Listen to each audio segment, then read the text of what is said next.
is the first episode of A sneak peek into the Who Wants to Be a Millionaire. It looks very intense. Yes, it is. So, just one question before we have to wrap up. I just wanted to know, I heard that everyone who comes to as a contestant has to do a little dance, do a little Macarena. I really don't know where you get the information from. Yes, I have a lot of birdies tweeting in my ears. Okay, well, here's the thing, right? We realized during production that there would be breaks in the middle, and we needed a way for the audience to have a good time right throughout, and we make sure that audiences who come to Stein Studios always have a good experience. So we introduced, with the help of some of the suggestions that two-way traffic made to us, we introduced what I like to call Sri Lanka's first warm-up artist. He's one of our producers, he's also a presenter, his name is Dilan. And what he does is to entertain the crowd during some breaks that we have.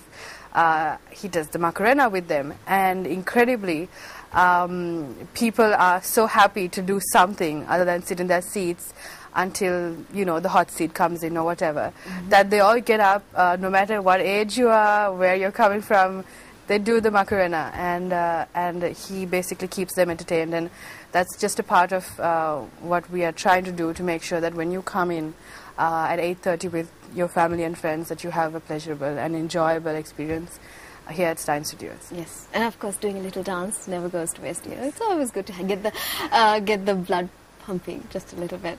Well, unfortunately, we have to take a little break, but thank you so much for joining me today, Nadia. It was so good to have you in front of the camera. Okay. Well, right now we're going to take a little break. I'll see you guys on the other side of this with a lot more Good Morning Sri Lanka.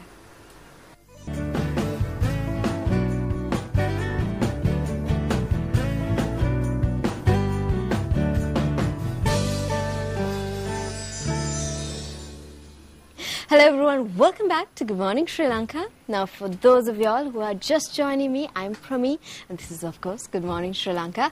And we do have a lot left in the show as well, so don't worry, you haven't missed all of the show, even though you joined me just a little bit late. Now we're going to get into a story about mud. Now, games is something that everybody loves to do, and particularly throwing mud at each other when you're kids playing in the mud. Now, that was lots of fun, wasn't it? Well, we're going to get into what some parts of China does to mark the month of May. It is a mud festival. Definitely a fun thing. Let's take a look at that. They smeared mud on kids to prevent illness and death. The local government of Wa in Linkang city of Yunnan launched the first carnival in 2004, and it has become a local festival during every May Day holiday since then. Travelers said they felt very excited about the carnival and liked the natural activity very much. Now, mud is something that everybody always gets a little bit excited about, particularly if you're wearing white, of course. You're going for a walk and it splashes on you. It's a lot of excitement. Anyways, but, you know, mud is good for you as well. It's good for your skin in certain ways. Definitely a very interesting story.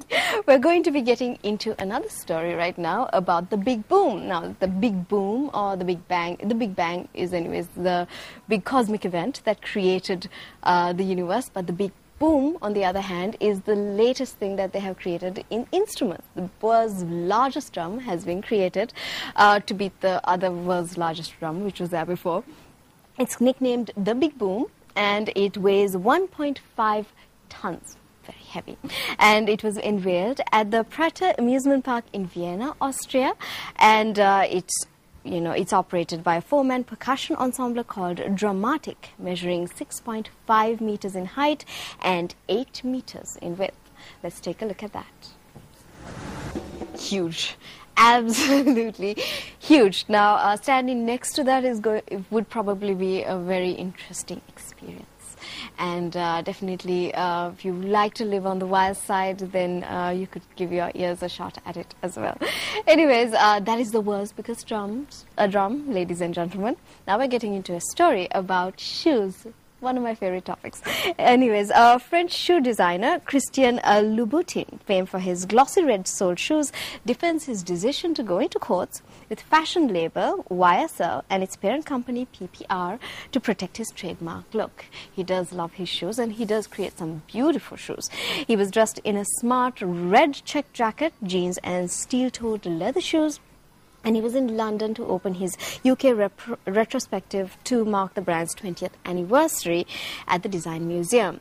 So let's take a look at what he has to say. At Folies-Bergère, where he worked in his teens. Drooling over the shoes. I love shoes, and those are pretty fabulous shoes. Now, Louboutin has something else in store for later on this year.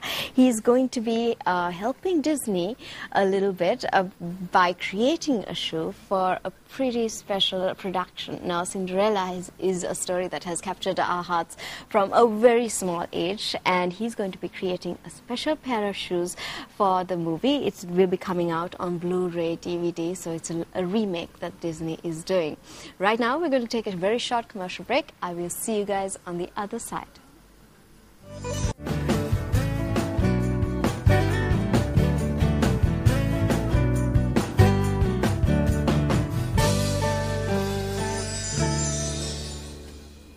Hello everyone, welcome back to Good Morning Sri Lanka. For those of y'all who are just joining, I'm Prami, and we're going to be talking about food right now. So food is something that is definitely on my mind in the morning, particularly when I have to do the show in the morning, because I forget to eat.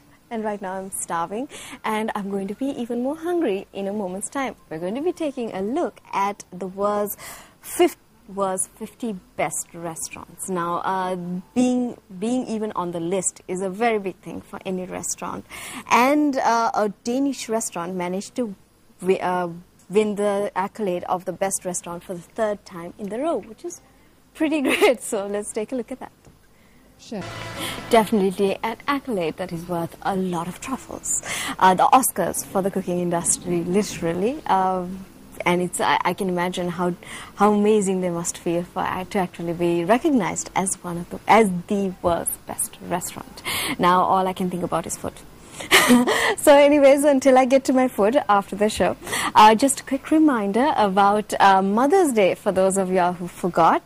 Who just need a little bit of a reminder about Mother's Day. It is literally a couple of days away. So we are giving you an opportunity to win something for your mom. So just watch the screen on MTV Sports and you'll be getting updates and giving you a chance to enter your mom into a competition to get her a great day out. Right now we're going to be taking a look at another story about not really a new band. It's a band. It's not a boy band, even though they look like one. They are a man band. Let's take a look at that. Personally, I'm a fan of the oldies, and I love to hear those songs in the morning. And that is, of course, Tree Lamp. You're putting a youthful spin kind of on the oldies, and definitely a nice band. I like. All right, so right now we are about at the very end of the show, but before we go off, I have to give you a quick reminder about things that are happening tonight. Tonight is Slumdog Millionaire. We spoke about it earlier in the show as well. Very relevant to what's happening this weekend. We will be having Who Wants to Be a Millionaire, so do catch it on Saturday. And with that, I have to say bye-bye. Thank you for joining me. See you guys on Monday and have a fabulous weekend.